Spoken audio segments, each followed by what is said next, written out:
right?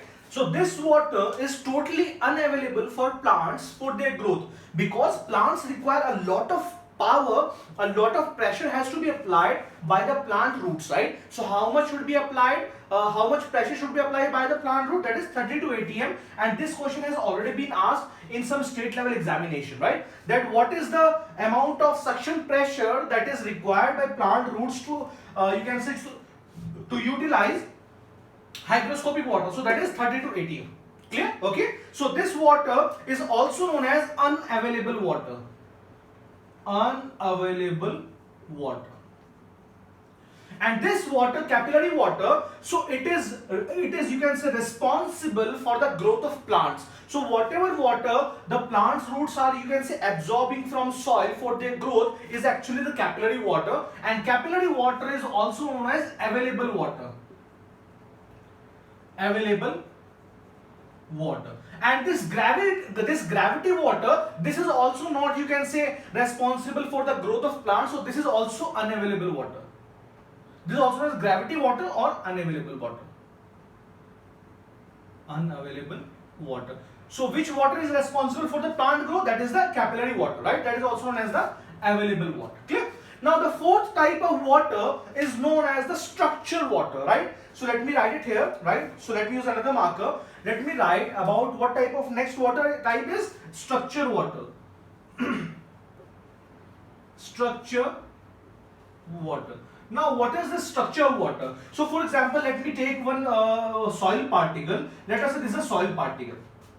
Clear? Okay. Now it has been found, if you look at the microscopic studies, so if you will find that on the surface of the soil we have a very thin layer of water on the surface of soil due to the forces of adhesion, right? We have very thin layer of water on the surface of soil particles, right?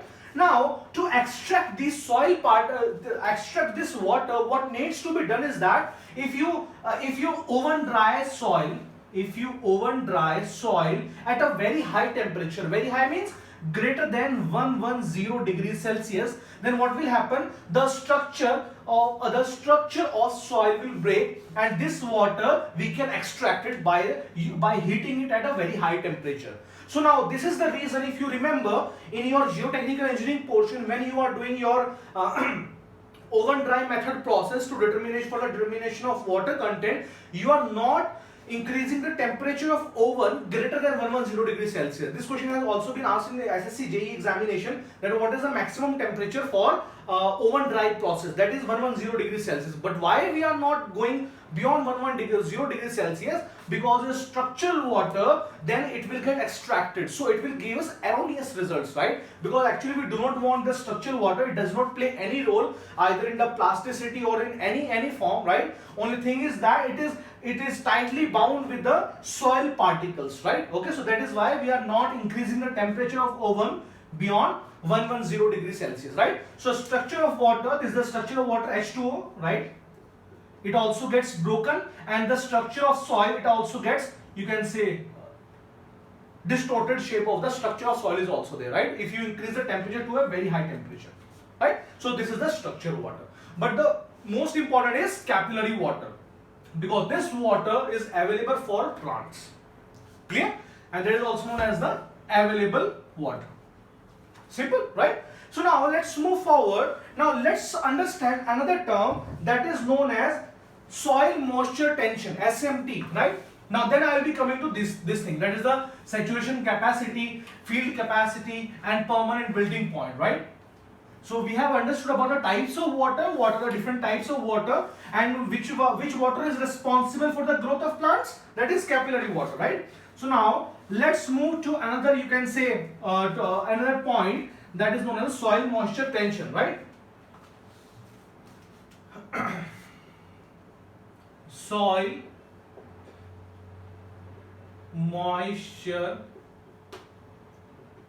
tension, that is also denoted by SMT, right? So soil moisture tension, you can say that it is actually the force required per unit area. I am writing here. So force required per unit area, right? So force required per unit area to remove water from soil.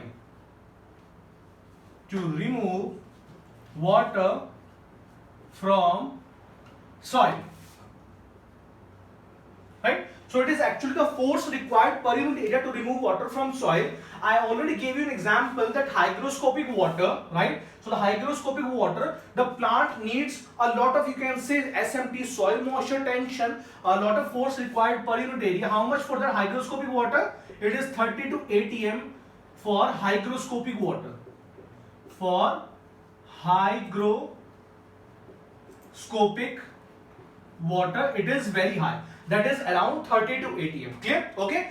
This term, which is known as soil moisture tension, SMT, it is also known as force of suction. It is also known as force of suction. It is also known as capillary tension. Capillary tension, right? So SMT is also known as the force of suction or capillary tension, or it is also known as capillary potential. Capillary potential, right? So it has many names. Capillary potential, right? Generally, the soil moisture tension in normal case, right, it varies from 1/10 to 1/3 atm. 1/10 to 1/3 atm is the general, you can say, the general soil moisture tension, or SMT, or capillary suction potential, or the force of suction, capillary potential force of suction, that is required by the plants to absorb the capillary water, right? Generally it is 1/10 to 1/3 atm, but for hygroscopic water is 30 to 80 m. So it is almost next to impossible for plants to use this hygroscopic water for their growth. Clear? Okay. Now let's come to the next topic, and then we'll be starting this saturation capacity. Now let's come to the next topic, that is known as the moisture content, right? So let me rub this, and let's come to next point, that is known as the moisture content, right? I hope you have got it, because this was important, right? So soil moisture tension, SMT. So next is moisture content. Moisture content, right? So in moisture content, now I told you that you must be knowing about the three-phase system. This is your solid, this is your water, and this is air, right? This is volume of air, this is volume of water, this is volume of solids, right? Okay, and this is also known as the void ratio, VV, void ratio. Not void ratio, sorry, volume of voids. Okay, right? Okay.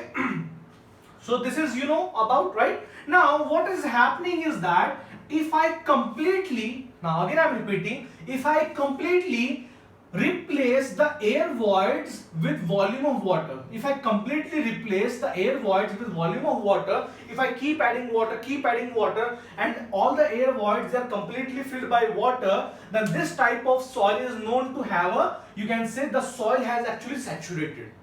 Clear? So I can say that there is a term known as the degree of saturation.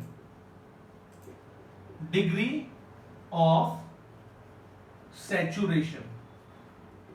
Degree of saturation is given by the volume of water divided by the volume of void. If in percentage you are taking it, just multiply it with 100. If in percentage, right? So degree of saturation is denoted by S. Clear? Okay. Now what will happen if whole the volume of void, they are completely filled by, you can say, volume of water. So I will be saying that a degree of saturation is 1 or 100%. Right? It means that when the soil has attained the maximum amount of volume that a particular soil can have is the saturation capacity.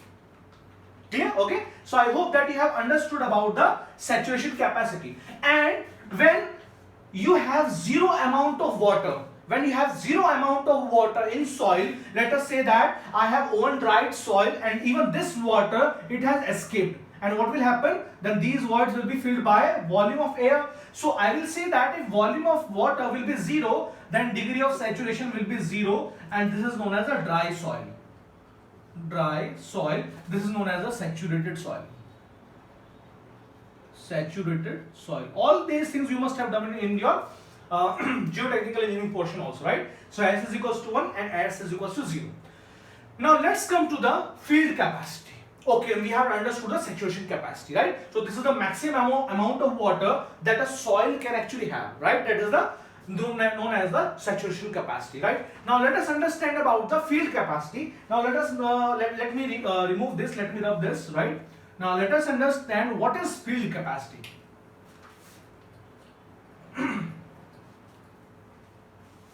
Right? So coming to the next term, that is the field capacity. Field capacity. Now let me give an example. Right? Let us say that this was the soil sample. This is 1 meter square area, 1 meter, and it has a certain depth, that is, it is D. The depth is D of the soil sample. Okay? Now you have added some water.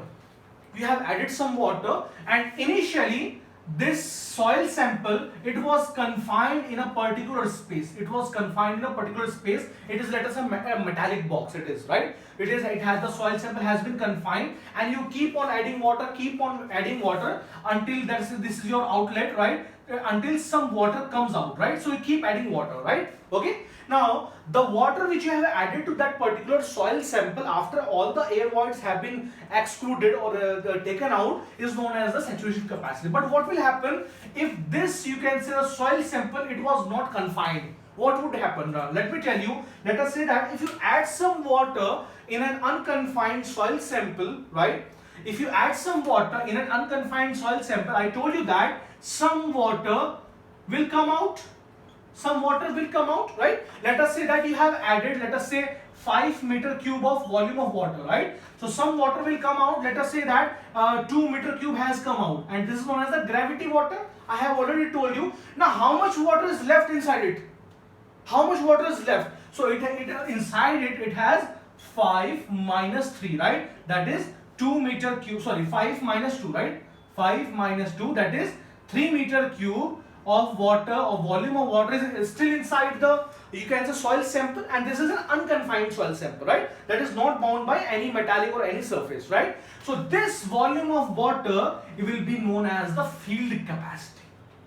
Clear? So I can say that the field capacity will be equal to saturation capacity, because for 5 meter cube it was saturated, minus the gravity water. Or I can say that the maximum water holding capacity of a particular soil sample is known as the field capacity. Maximum water holding capacity, because this water the soil cannot hold actually, right? So what is the volume of water which the soil has hold? That is 3 meter cube of water, volume of water the soil has hold, and this is known as the field capacity of the particular soil sample. Clear? Now let's move to the next point, that is known as a permanent wilting point, PWP, right? So let me rub this.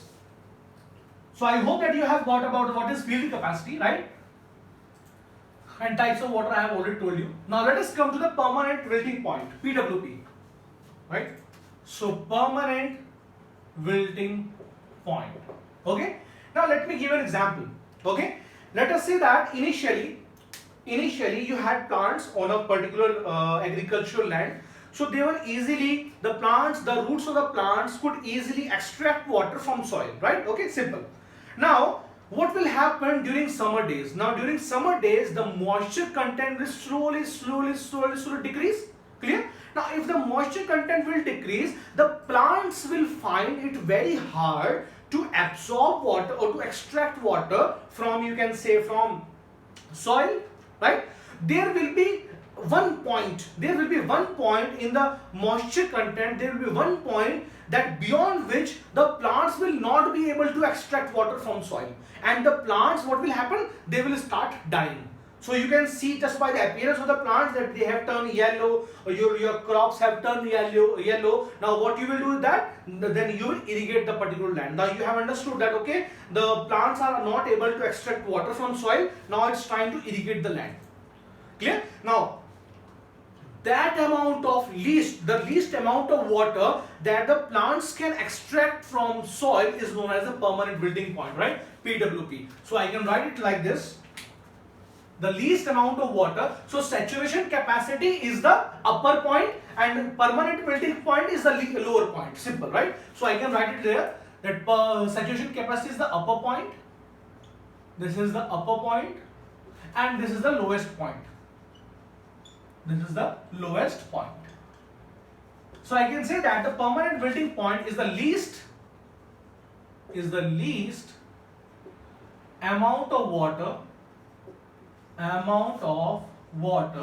that that plants can extract from soil. Plants can extract from soil. Now let me draw one diagram, and with the help of the diagram you will be easily able to remember what is saturation capacity, what is field capacity, and what is permanent melting. Simple, right? Now let me draw one diagram, right? The diagram is like this. This is your saturation capacity. Now this is, let us say, your ground. This is a ground level. You have crops here, right? This is saturation capacity. Now saturation capacity is the maximum water that I can add to a particular soil sample, right? Okay. Now if you add maximum water, what will happen? Some amount of water will come down. That is known as the gravitational water. So some amount of water will come here, right? This is known as the gravity water. This is known as the gravity water, right? And what happens that if from the saturation capacity you subtract gravity water, what you get? You get field capacity. So this point is the field capacity. Field capacity, that is FC. Let me write completely saturation capacity because this is important. This diagram is important, right? Saturation capacity. Capacity SC, right? And field capacity. Clear? Okay. Now this water, just below the field capacity, the plants can easily get this water. Let us say that these are the crops. This is your ground level. Let us say these are the crops, or these are the plants, or whatever, right? Okay. They can easily extract water. Okay. Now if the plants, they keep on extracting water, now what will happen? It will deplete. The depletion of water level will start. It will reach. Okay, plants can absorb, plants can still extract water, but there will be some point that if the water level goes beyond this point, the plants will not be able to extract the water and they will start dying. And this point is known as the permanent wilting point. Permanent wilting point. Permanent wilting point, PWP. Permanent wilting point. Clear? This is gravity water. Okay. Now I hope that by this diagram you have understood about the moisture content in a particular soil sample. Saturation capacity, field capacity, permanent wilting point. Now you will be saying that, sir, okay, now I have understood that this moisture content is actually available for plants. The plants can grow just by absorbing this moisture content, because beyond this they will not be able to extract, and above this there is no moisture content because it is gravity water. It has actually fallen down. Clear? So this moisture content, which is between the field capacity and the permanent wilting point, is actually known as the available moisture. Available moisture, that is also known as AM. So I can say that available moisture will be equal to field capacity minus permanent wilting point. Field capacity minus permanent wilting point. Okay?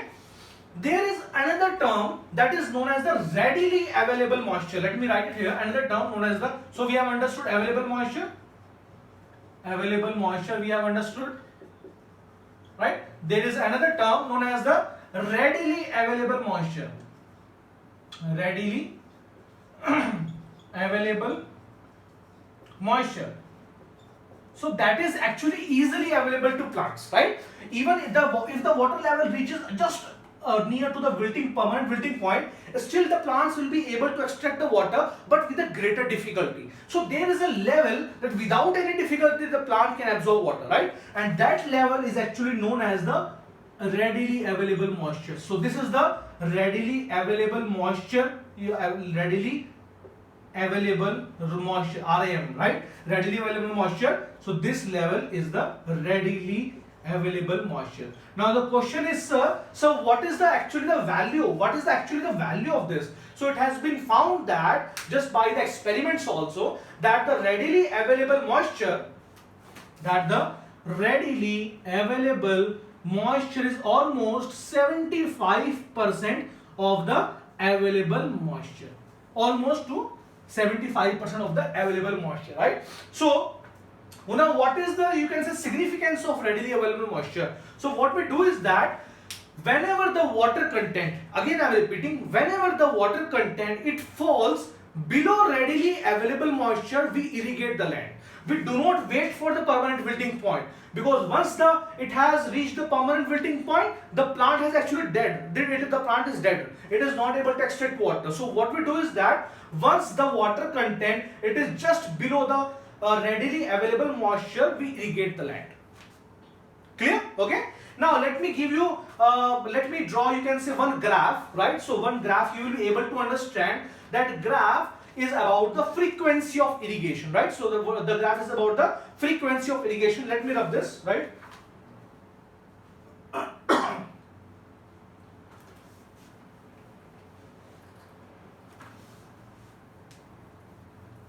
I hope you are getting it, because this is important, right? So let me draw one graph in which you will be understanding about the frequency of irrigation. Frequency of irrigation, right? So let us understand the frequency of irrigation.